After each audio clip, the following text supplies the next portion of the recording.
purchasing our video Hidden Doorways. I'm Tim Moss, and over the next several minutes I'm going to show you how you can assemble your own hidden doorway and the best position to locate it in your home. I'm a carpenter by trade, and a while ago I was presented with the problem of building a hidden doorway for a customer so they could hide their valuables. And after much time and experiment, this is what I came up with, and I'm standing in front of a hidden doorway. And you can see it looks like a bookshelf, and it's usable as a bookshelf. And if you push around on it, it's not going to open up. And you can see the seams, everything's tight. There's just no way that you would know that it's a door. And the way you open it is you just push in this spot here. I have the hinges on this side. Push on this spot. And it opens up. Now you notice that you have to put an amount of pressure to open it up. I'm pushing now and it's not opening. You got to exert some force to get it open. And then once it is open, you can go into your hidden space. Now this space can be very small or it can be very large, depending on what you want to keep hidden. Now take notice, this particular customer, who was kind enough to let us use their home for this video, wanted a gun collection to store, and they built a gun shelf on the inside and a shelf to stack all their pistols. Now like I said earlier, you can make this as deep as you want it to go, or as shallow, just if you had a few jewels that you wanted to hide. Now that we've seen a finished hidden doorway, I want to show you how to build your own. Now, for demonstration purposes, we're going to use this doorway here. It's not the ideal doorway that you put one in. But for demonstration purposes, we use this one. And first, you're going to take off the molding that's on the side. And I've pre-loosened that. And I just took the molding off and went all the way around. Once you have that molding off, pull out any nails that have to be sticking out in your way.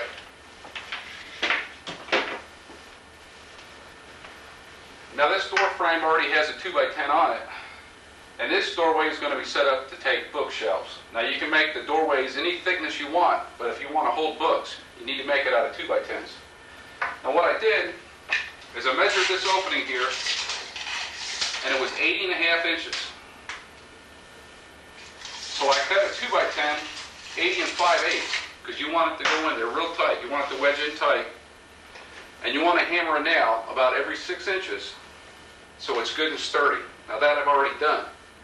Now what you do is from the front face, the side that's going to be showing, you measure in 3/4 of an inch and mark it. 3/4 of an inch in the center, mark it. 3/4 of an inch at the bottom, mark it. Now you have a line, and you want your 2x10 to sit back from this edge 3/4 of an inch. Once you have that done, we're going to determine the width of our cabinet. Now you measure from this frame over to the 2x10, and we have 34.5 inches. Now we can't have a 34.5 inch cabinet because it's going to have to pivot in. And this is the pivot point where the hinges are going to go. So if we have a shelf that's 34.5 inches and it pivots, it's going to end up hanging on this wall. So what you do is take a 2x10, and you have to experiment a little bit. Now this one's already cut to fit, but if this was a little longer, if this was 34.5 inches, it would span all the way across. And when it went to pivot at that point, it hit that door right here, the door frame, and it wouldn't open. So what you do is you slowly trim your 2x10 until you get it to the point where you have about 1/4 of an inch crack here, and you put your finger in the back, and then you can pivot it, and it opens without hanging up on the jamb. And you just want it to clear. If it clears about 1/4 of an inch, that's good. And once you find the length that fits there, you measure it, and we have 33 inches. Now this is going to be the bottom rail and the top rail. Now that 33 inches, what we need to do is subtract 3 inches from the 33 to come up with 30. So now you need 2 pieces, 30 inches. So whatever your measurement comes out to be, remember to subtract the 3 inches, because a 2x10 is 1.5 inches thick. So on this case, it's going to be 30 inches.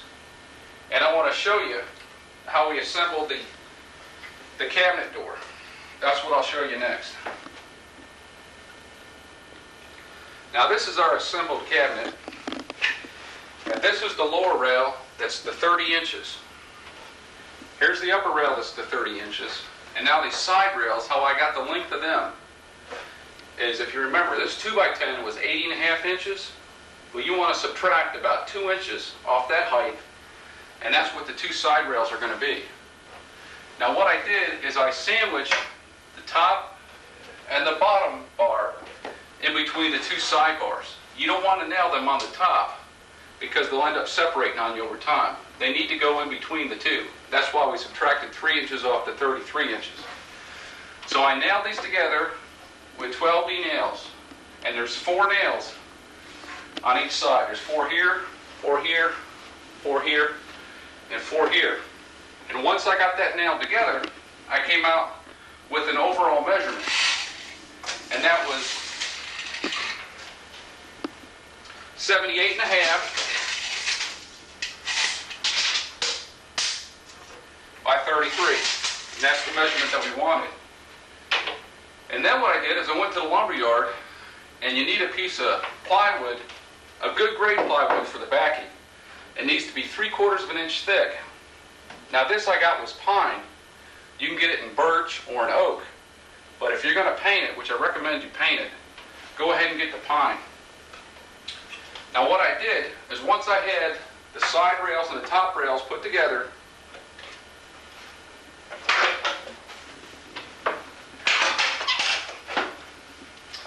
I laid this piece of plywood on the back.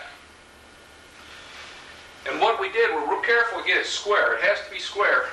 You start at one corner, and when you get it flush on this side, just drive a nail in there to tack it on. You just tack it with a nail. Once you have that tacked, tack it good along the bottom just so it doesn't slide. Just don't sink those nails, just tap it in there. Once you get it where it won't slide, then you can align the other side. So you get that flush, and then you tack more nails in there. And then what you do is you get some good Phillips screws, 1.5 inches long, and every 6 inches you want to screw them through the plywood into the 2x10. And it needs to be every 6 inches, or over time it's going to separate. And once you have that done, you can pull out these nails that held it together. Now when you have that finished, you need about 6 pairs of hinges. Well, not 6 pairs, 6 hinges altogether, 3 pair. And get Stanley heavy-duty hinges. And I discarded the hinges, or the screws that the hinges came with, and we used these 1.5 inch heavy-duty screws, and you screw each hinge in. And you want to make sure that you get it into the 2x10. You don't want it sticking out through the plywood. It's got to be in the 2x10. So you might have to angle some of your screws to make sure it hits that 2x10.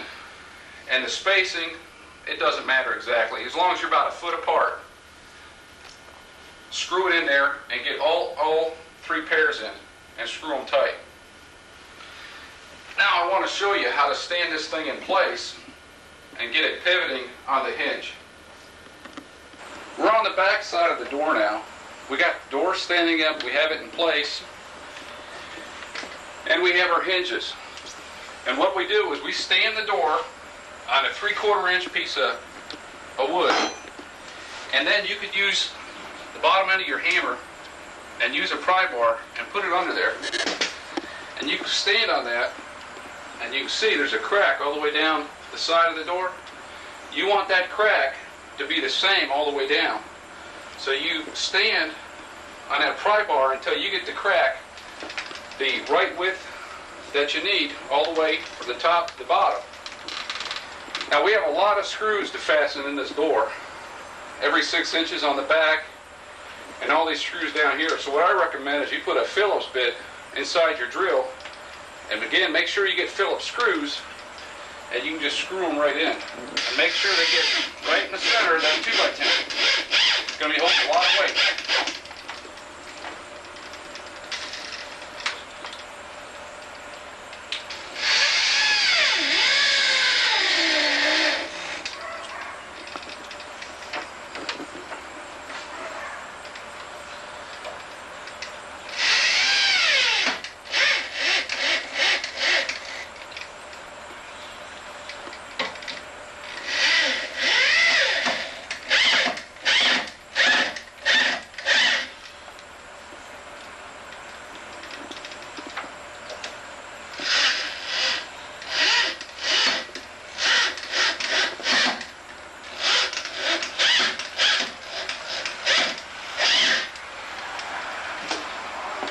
Now when you have enough screws in there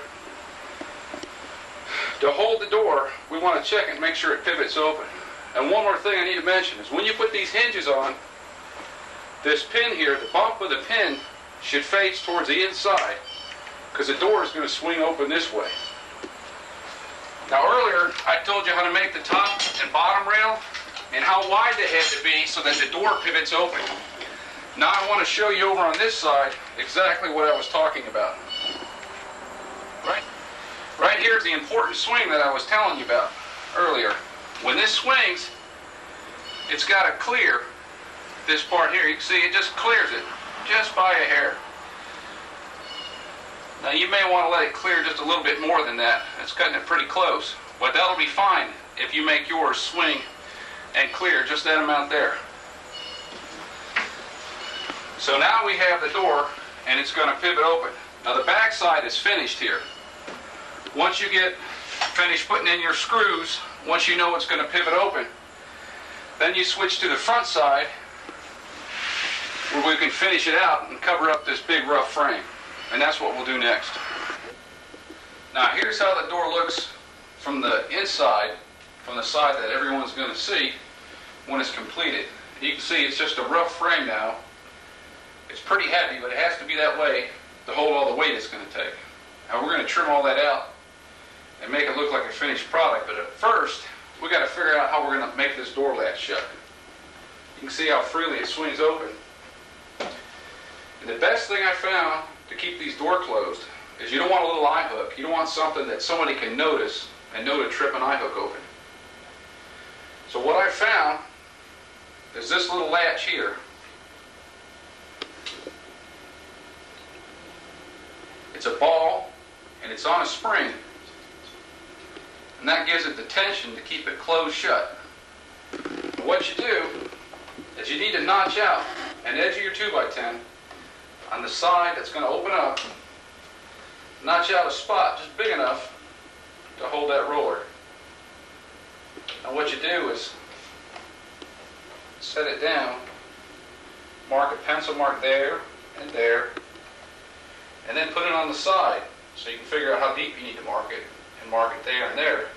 And you just take your handsaw and open your door a little bit, and you just saw out that little spot and clean it out with a chisel. Now it doesn't have to be perfect because nobody's going to see this when it's all finished.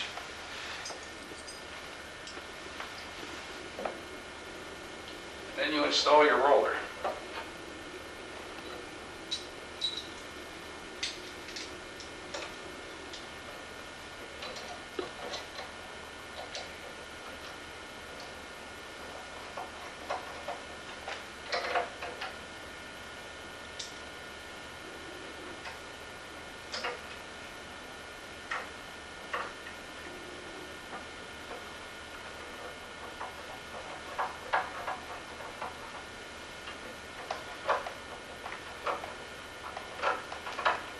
Now these rollers are adjustable, so you can slide them back and forth.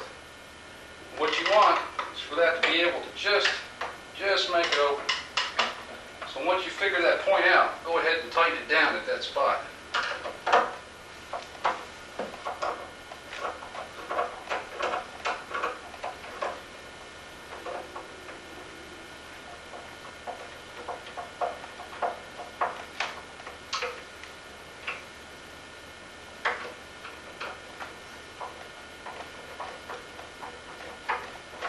Now that it's tight, you double check it. You see the door still opens and shuts. just where it touches a little bit at the back. That's where you want it to be. Now you need to attach something to make it close, something to give it tension. So you need to get a piece of wood and experiment a little bit again on this. Put a piece of wood, and this here is about 1 inch by 1 inch. That's a good place to start. And see if your door will close with that piece of wood in there. Now that's just the right size for this door. And that size will probably fit your door also. I found that 1 inch by 1 inch just about fits all of them. And once you have that piece, get some finish nails and go ahead and attach them. And go ahead and nail that in with finish nails. Now this wood is going to be prone to split because it's not very thick, so just put finish nails to hold it.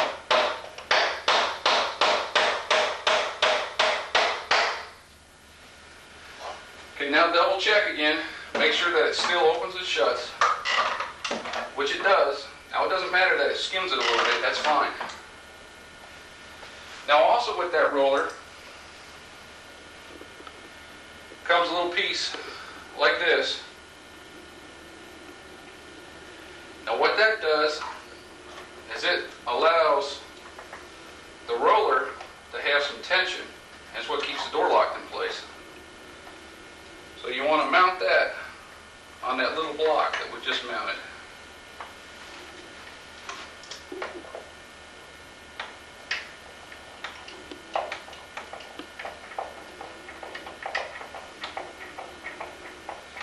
And that's adjustable also. So get it a little tight, just enough that it'll stay on. And when you get it adjusted to the right spot, that's when you can tighten it all the way.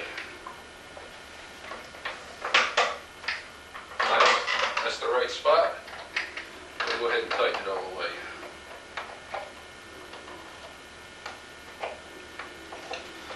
And then check it again. Now you want this edge of the 2x10, when this door is closed, to be flush with this end, because we're going to put molding to cover all that up. And right there, that's at the spot where it's flush. Now you can see when that springs shut, that this moves, and that's good, because that gives tension to it. And the way you can adjust the tension is by putting little shims in the crack to give it more tension. The more shims you put, the harder it's going to be to open this door, and that's how you adjust the tension. Well, now that we have the door hung, we have the closer hooked up, we need to get some shelves in here. We need to spruce up the rough looking wood, and we need to disguise the doorway. And that's what I'm going to show you how to do next. Okay, now to trim out the inside. What I did is I got some pine boards, and they were 1x10s because we want to match the depth of the 2x10s. And I cut them to 30 inches because this is 30 inches across. Now you might, if yours comes to 30 inches, you might want to subtract about 1/8 because it's easier to get the boards in. And I went ahead and I put one on the bottom. Now on my cabinet here, I want about 16-inch shelves in height, every 16 inches. So then I cut these boards at 16 inches and just put them on the sides because we want to cover up this thick 2x10. That looks suspicious. So we put a 1x on each side. Then you can tack it in place with a finish nail and then lay another shelf on top. Now mine I cut to exactly 30 inches, so I have to tap it in. If yours cut yours a little shorter, about 1/8 or so, it'll slide right in.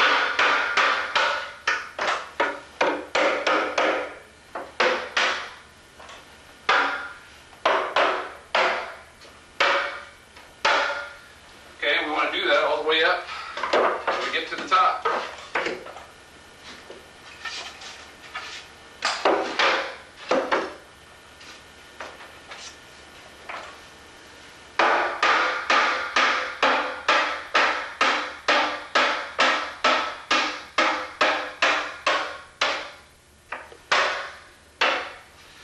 These boards, they don't need to be the highest quality boards for stain grade. Just get something good enough for paint grade. And earlier, that you'd want to paint this. Reasons for that, it's a lot cheaper to get your boards that are paint ready. And it's a lot easier to hide any mistakes that you might have made. Stain doesn't look too good over caulk. Whereas if you have a crack here and there, you can put caulk in it. Like when this is all finished, all these cracks here can be caught. And when it's painted, it'll look perfect.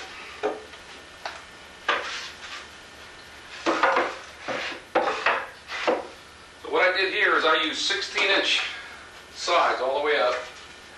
And then I put my 30-inch cross piece in.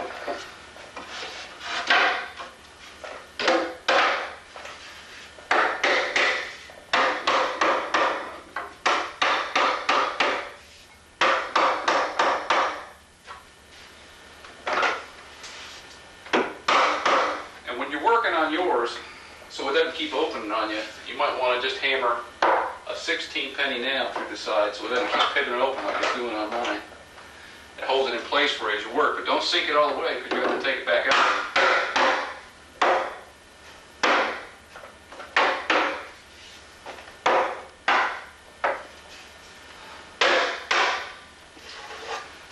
Okay, I got my top piece in already. And what I want to do is take a measurement from here to here and cut that last piece and put it in. I'm going to go cut that piece and I'll be right back to put it in. Okay, I got my last pieces cut and we're going to put those in. We've got the top in place.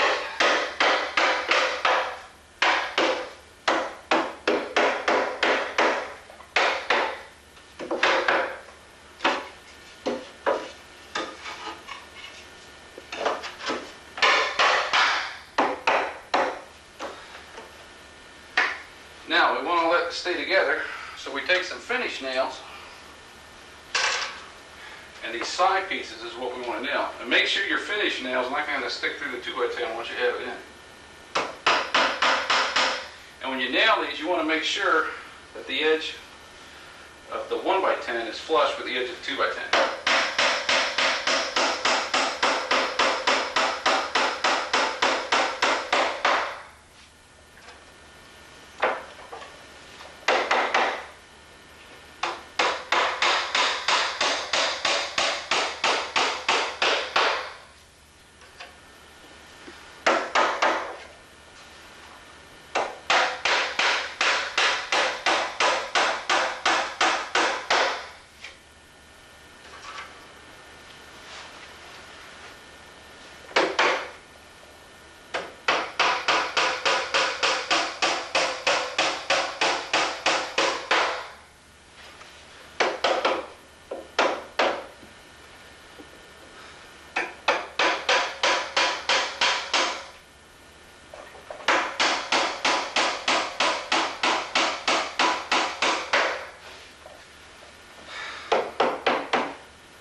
Finish nails to hold these side pieces in place. And little cracks like this, they really won't concern you because they're going to be covered with molding when it's finished. Now just put a nail or two to hold that in place. And then when it's all finished, you'll fill in all those cracks with caulk. When that crack dries, it'll hold everything tight.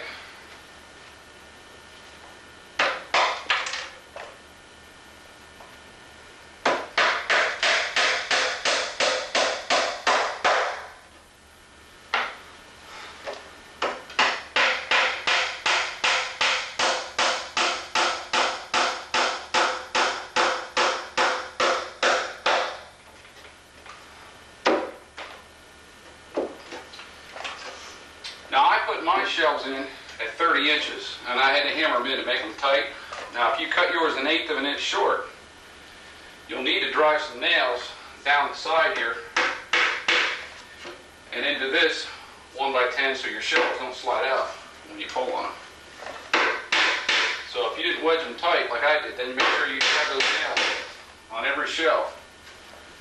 Just angle them on in, make sure the shelf doesn't slide out.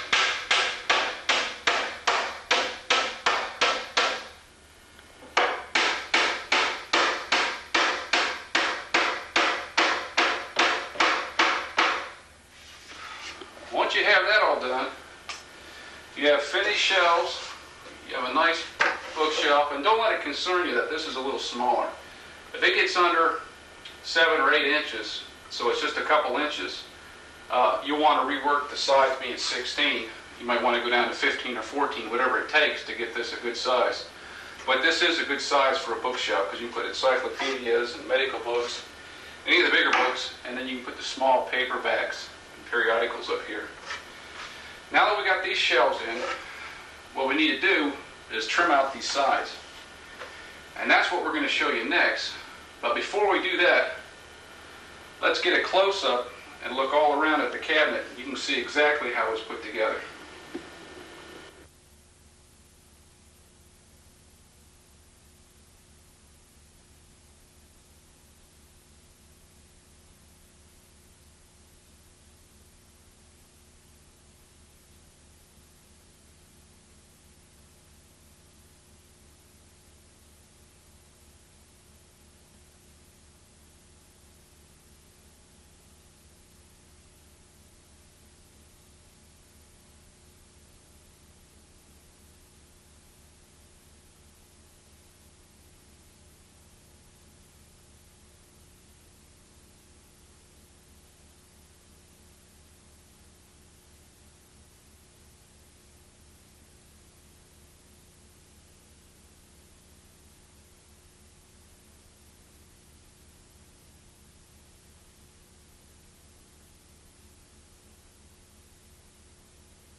Okay, what we did now is we covered these sides up with molding. And what we took is standard base cove, and we needed something that was going to be wide because we had a big span to cover. And we just cut, you can see the 45s, you don't need to worry about having to have a miter box saw, just cut a 45, and if you have any kind of a seam there, right now this is just tacked up, but it'll get all finished, nailed, and then any kind of seams, you're going to fill them with caulk. Right there. So it doesn't matter if you don't have a miter box saw, just cut the best 45 that you can. You bring it down the side, across the top, and down the other side. And that's using the standard base cove. And now what we do in the bottom here is we measured up, we came with 3 inches to this very edge. And you notice the molding that's put around, it just covers the 3/4 inch board, the 1x10. Because we want the 2x10 to be completely covered, because that's suspicious to see a bookcase with big 2x10s. So people will know it's for something other than just a bookshelf. So you want to lap the 1x10 and just lap it a little bit. And that way it completely covers the 2x10. Now at the bottom down here, you want to lap the 1x10 also. So what I took was the baseboard, see, just the regular baseboard, and I ripped it down to 3 inches. It's 3 inches wide now. And I did away with this cove part of it. And then what I did is once I had it ripped out, you want to notch out the cove on the bottom here. And if you just notch that with your saw and then squirt with a knife, it'll knock right out. And we're going to mount that in right there. And when you tack that in, you tack it right to the door, and that's going to pivot with the door. As the door opens, this will pivot with the door, and the sides, they'll stay in place. Now, to get that to pivot just right, once you have this out, you need to take a knife and just shave this very edge until the door opens and closes smoothly.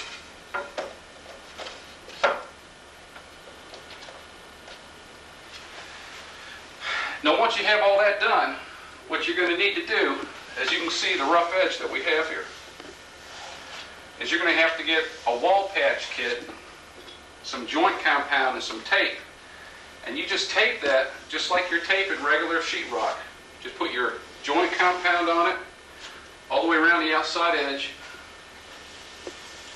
and put your joint compound on it, and let it completely dry. And you do that 6 times, so get it all smooth, and then sand it off. And when you do that, it'll be ready to paint. And you won't see any of these cracks, any of these seams. And you'll have a finished product like I showed you earlier.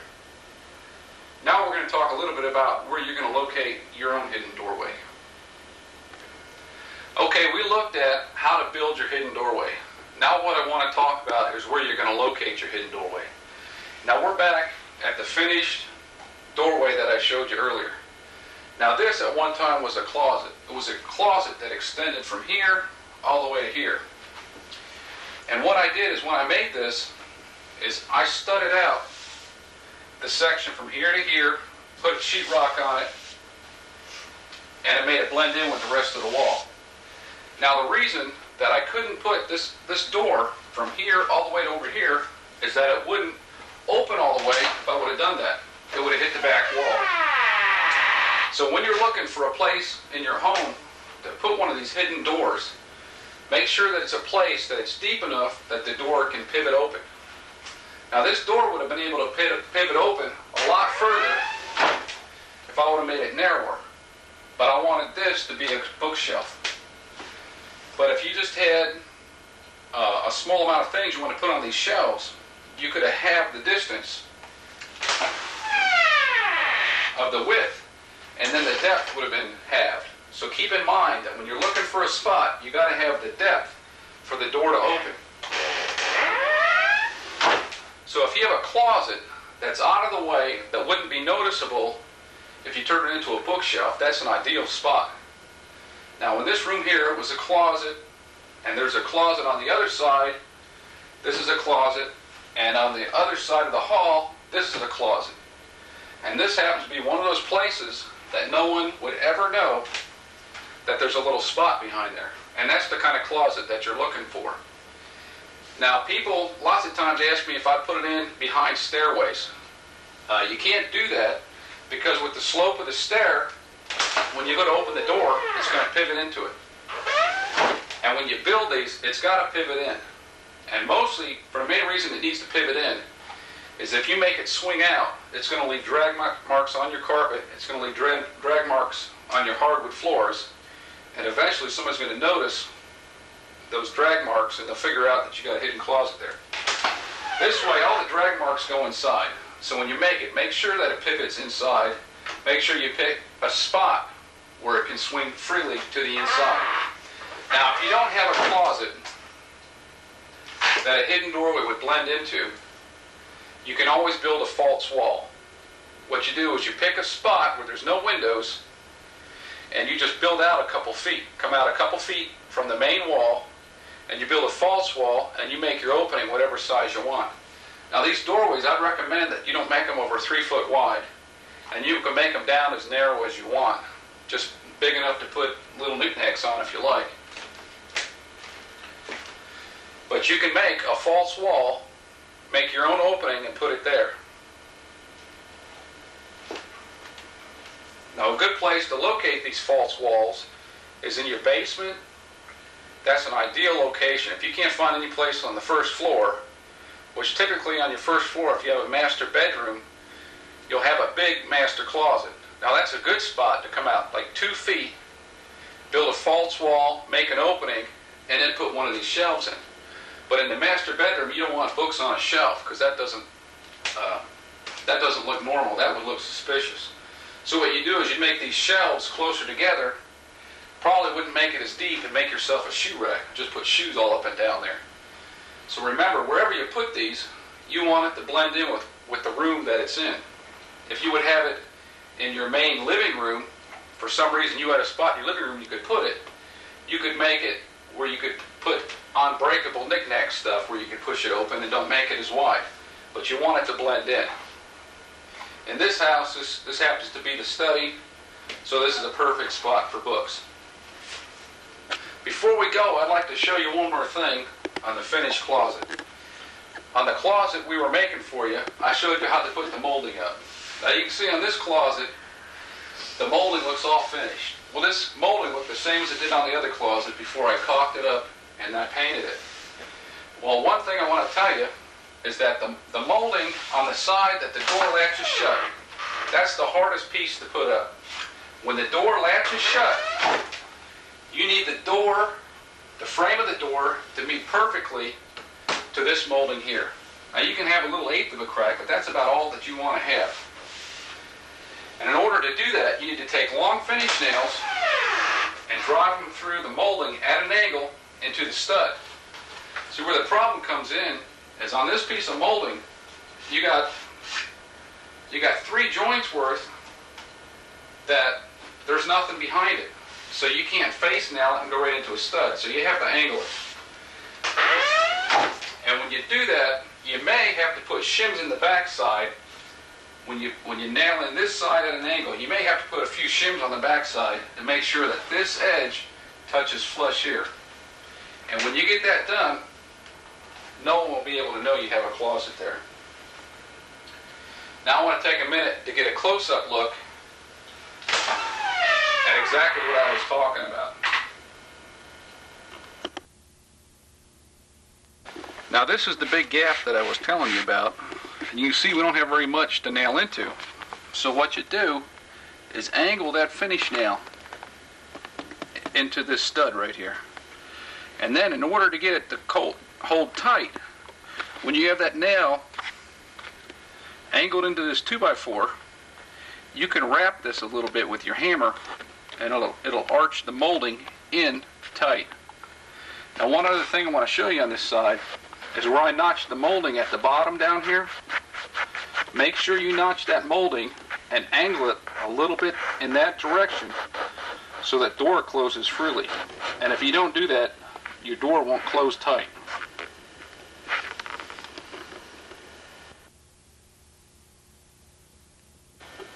Now these closets, they can be assembled with just about any hand tools, but you'll find it much easier if you get yourself a circular saw, borrow one to put it together if you don't have one, a drill with a Phillips head screwdriver bit, a frame and square, and your hammer, your Phillips head screws,